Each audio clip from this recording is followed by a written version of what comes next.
I'm here with John Mulligan, CEO and founder of Soul Surgery. And John, there's a challenge right now that's trending called Dry January. It is a challenge where people are attempting to cut out alcohol for a period of time, January. And what are your thoughts on this challenge and any advice that you can give to somebody who might be considering it? Very, very interesting topic.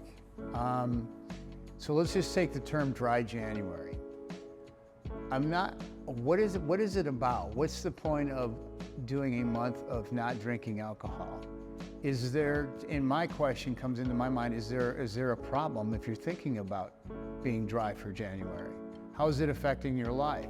What's the reason why you do not want to drink alcohol for a month? And if it's a challenge for you, then there might be something a little bit deeper. You know, there's two parts to this. There's the hard drinker, and then there's the alcoholic. You know, and what we have found in Soul Surgery is that occasionally we will get hard drinkers here. And a hard drinker is someone that drinks, you know, excessively on a weekend. They binge drink, and then they go to work on Monday and they work all week. And then on the weekends, they're on one again. They start on Friday and they end on Sunday. You know, those are hard drinkers. It can affect their life and it can affect their health.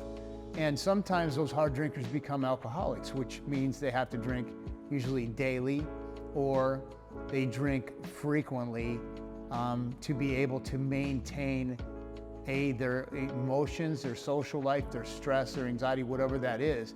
They use the alcohol to be able to unwind. So, you know, when you hear Dry January, I was thinking, let's talk about why. Why would you want to take that challenge? I challenge you to ask yourself why you would want to do that, and how does that affect you? Would that affect you for that month? What's going to change in that month? Do you drink daily? Do you drink on the weekends? Do you drink because you feel that it's socially acceptable? Is there times when you're at sport events or dinners where you don't really feel like drinking, but you feel you're pressured into drinking because your boss, your colleagues are with you and they're having a drink or a shot and they're saying, hey, why don't you drink? Well, I don't feel like drinking tonight. Well, just have a shot or a beer. And then you go ahead and jump in where you really didn't want to. You know, then what happens after that? Do you stay, are you up, you know, out all night with them? Are you, you know, when you really wanted to go home and, you know, it's 10, 11 o'clock at night and you got to work in the morning, you know, but as long as your boss is out, you better be with him because he's out partying, he's out drinking, you know. So there's a lot of factors that go into the Dry January from my perspective.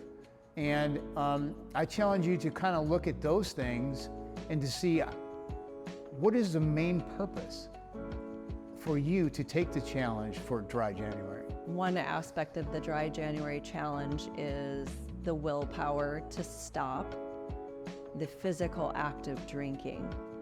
However, what are some signs that would show a person the addiction is present beyond just the willpower of stopping the action? Well, there's a lot of signs and symptoms that would come up if there's something else beyond you're just committed to not drink for the month of January. For example, you may have more anxiety. You may not sleep as well. You may be a little bit more irritable. And if those things are coming up through that commitment that you made through January, then you might want to take a look at that and see what's behind it. Willingness to do or commit to the challenge, let's call it, kind of brings up a red flag for me to begin with, because why is it a challenge? A challenge is something that is not easy. It's a challenge. So if it's a challenge to quit drinking for 30 days, I challenge you to look at why you're doing the challenge. Yeah, it's much deeper than the physical act or the willpower. Yes. Because if drinking is not a part of your lifestyle, that would be easy. It wouldn't be a sacrifice because you're not attached to it. Yes, if drinking is part of your lifestyle, then how much of a part of it is it? Is it a daily thing? Are you thinking about drinking when you get up in the morning because you're going to, after work, you're going to want to go have a drink? Or throughout the day, you're thinking about, I can't wait to get to so-and-so sports bar, or go out and have a drink, or go home and have a glass of wine as soon as I get home. If that is something that's coming into your thought pattern throughout the day, that means you're obsessed with it, that you can't wait to get to it. Get to the point of being impaired or having it relax you. Yeah, so changing your belief systems and your coping mechanisms and your understanding of why you are actually being pulled to drink. Correct, right. It's just like, for example, let's take when you go out to a restaurant, right? So what is the first thing that happens when you sit down at a table with your friends? The server comes up and says, what would you like to drink? Here's our specials today. There's a shot of tequila for $2. There's the new Manhattan drink that we just came up with. There's this new concoction that our mixologists have made. It's $6. We have the finest wines on, they go through this huge thing about their alcohol. And it's like, why? Why is the first thing that you're greeted with when you sit down to have a nice dinner is we want to encourage you to and support you in drinking some alcohol before you order the meal. It's tied into our culture. It's tied into society, and we see it everywhere where it's normalized. Right. But yet, if somebody says no thank you to a drink, somebody asks why, or come on, let's be a part of that. I mean, what do you have to say about that? Yeah, there's peer pressure that comes with that too. Well, okay, you're sitting there with some friends and they're like, okay, let's order a round of tequila. Well, I don't want to partake in that. Well, they're like, well, why don't you just have one? We're celebrating tonight, I can celebrate without drinking a shot of tequila. And why do I have to have the shot of tequila in order to be part of the celebration? I think that's interesting.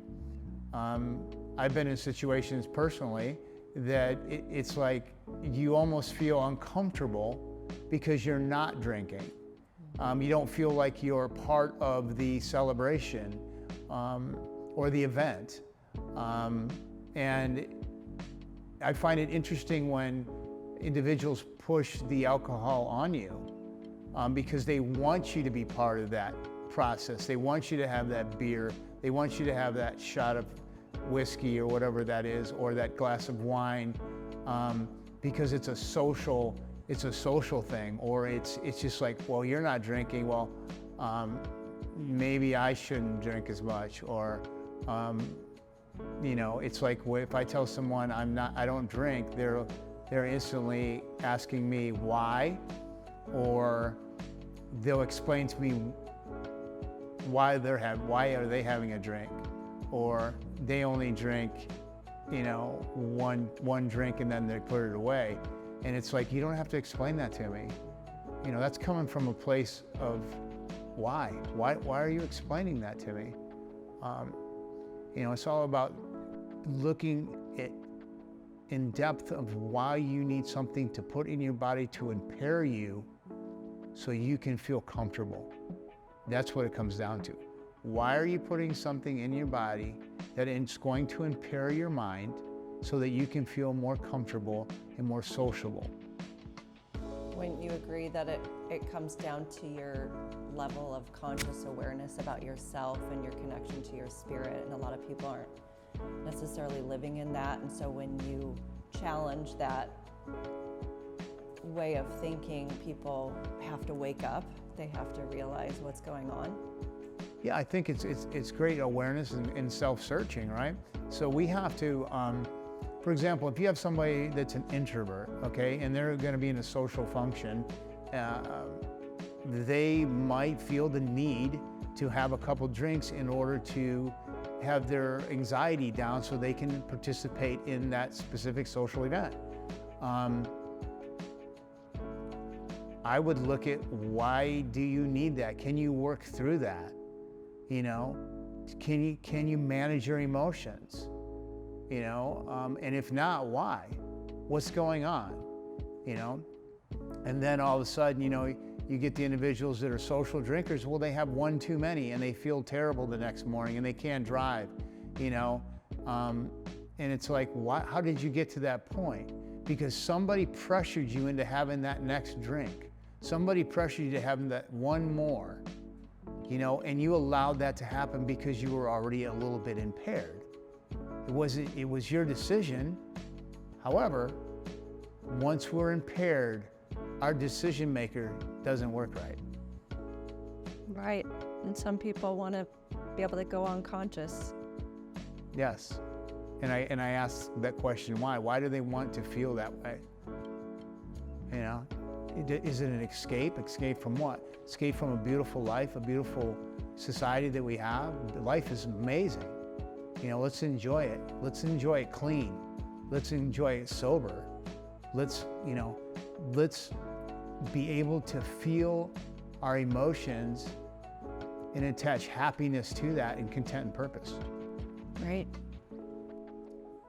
I mean, one other thing about that too is some people don't realize that they do have an allergy to this substance. They may not know that something is drawing them in because it is an allergic response. And what do you say to that? That substance, they may not know why they can't quit, but can you talk a little bit about the allergy aspect of beyond willpower?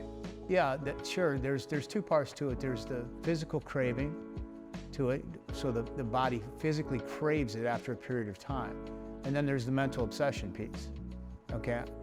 The physical craving, you know, it's like you ever wake up in the morning and you're like, I need a drink, I need something to calm my nerves. Your body's physically craving the alcohol. The mental obsession is that day that, you know, you get up at 7 a.m., it's a Monday, and you know you have a presentation and you're thinking, well, what am I gonna do Monday night? I'm gonna go directly to happy hour. I can't wait to get to happy hour at Joe's Tavern. You know, whatever that is. If you're thinking about that all day long, and there's a mental obsession going on. Or I'm gonna, you know, tonight I can't wait to, I'm meeting my friends to go to a basketball game. Can't wait to get a couple drinks in me down there. We're gonna have a good time. Do you really need to have those drinks at the Suns game? You know, I mean, and are you gonna drive? You know, I think that's an issue too that comes up, is people, many people that I've come across that are in my friends or acquaintances that I've watched that will go to an event like that, and I'll watch or not monitor, but I'll see, you know, they're drinking several drinks, and I know they drove there, and it's like, and I would say to them, are you driving home? And they're like, oh yeah, this doesn't affect me. I can still drive. Don't worry, I'm Scott, Tim, or Andy, or whoever. I can handle my alcohol. And I find that amazing, because that's the power of the alcohol, right? It's allowing them, it's telling them that they're okay to be impaired and to get behind the wheel of a car and potentially hurt themselves or someone else.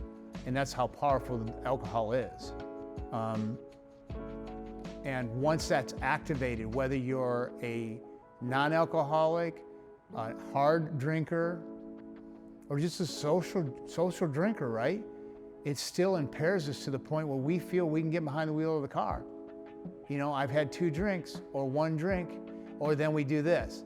We're gonna have a couple of drinks and then we're gonna eat something, okay? And we justify driving because we ate something. Well, eating something doesn't necessarily mean that we're not impaired anymore. And that happens a lot. You'll see people going in for happy hour and they'll drink, you know, 4 drinks, and then they're gonna order the happy hour appetizers. I'm good, I'm gonna just go ahead and eat. Or this is a good one. Give me some bread. Let's get a bucket, a bowl of the bread, because the bread will absorb the alcohol in it. It doesn't work that way. It doesn't work that way. So if somebody is indeed listening to this and thinking about the dry challenge, or having a hard time completing the dry January challenge, what's your advice? Like, what is the solution for this problem that somebody has? I guess the first question I would ask is, what's your intention? What's your intention of doing this challenge? Is it for health reasons? You just feel maybe you've been drinking too much and it's affecting your health, and you want to get more healthier, you want to start eating right, you want to start working out in the gym or whatever, and maybe alcohol is, well, alcohol is, it wouldn't be part of that type of new lifestyle, a New Year's resolution, want to lose weight, I don't know. I would go for the intention. Why am I doing this? And then really hone in on, I'm going to try to do this on my own. And if there's warning signs coming up through that 30-day challenge, right? That you're restless, irritable, and discontent, then you probably should seek some professional assistance in getting to the solution. Yeah, sounds like it. Well, thank you for sharing your input on the Dry January Challenge, and thank you for helping people become recovered. Thanks for having me.